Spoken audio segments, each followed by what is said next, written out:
Over the past week, Russian troops have launched a series of combined strikes against enemy targets in the territory of the so-called Ukraine. For the first time after a long break, a raid was launched on Kyiv, where several enterprises were hit.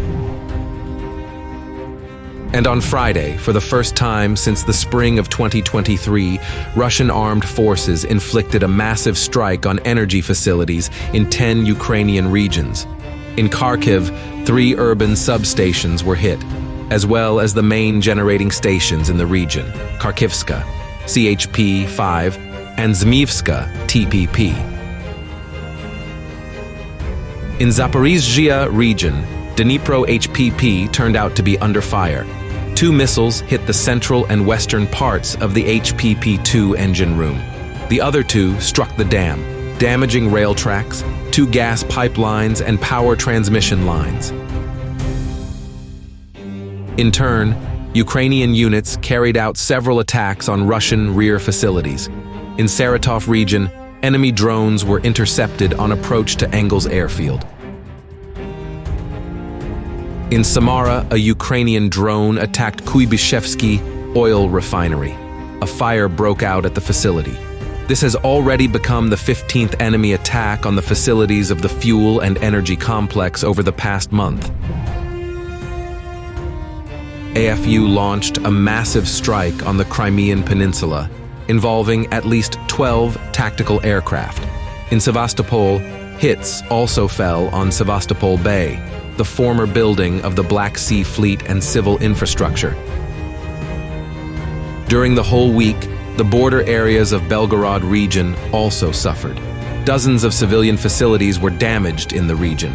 At least 10 civilians were killed and more than 20 wounded.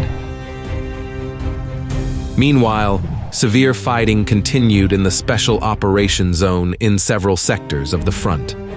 In North Ukrainian direction, the enemy conducted personnel training and fortification work. In Slobozhanska direction, by the end of the week, AFU finally stopped ground attacks at the direction of the border in Belgorod region. Against the background of the offensive failure, the Ukrainian command withdrew part of its forces from the line of contact. Positional fighting continued in Kupiansk-Svatove, direction near Sinkivka and nearby settlements.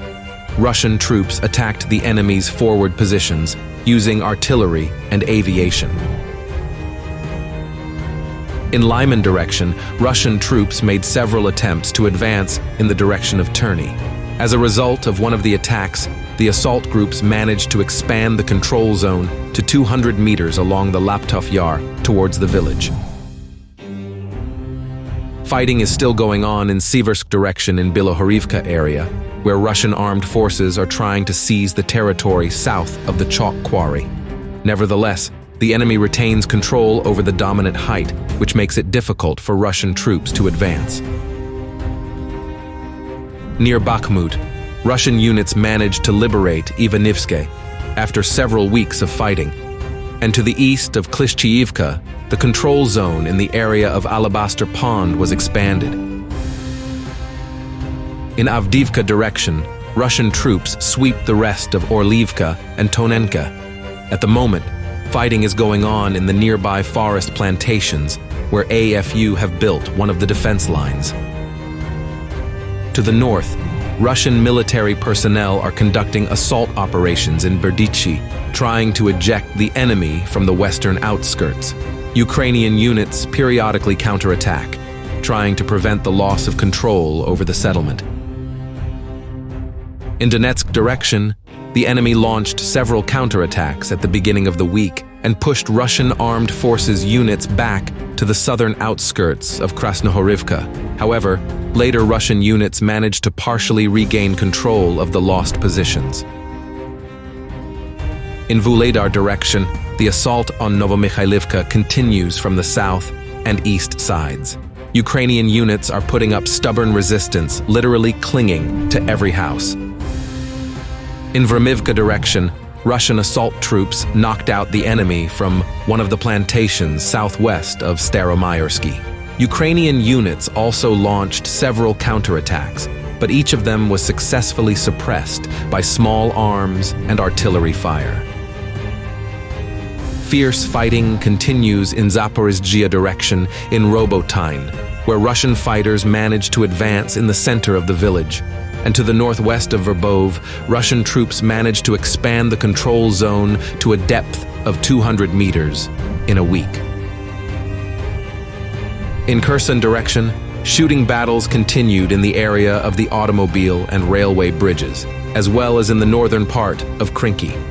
At the same time, the enemy continues to try to land reinforcements on the islands in the Dnipro River Delta,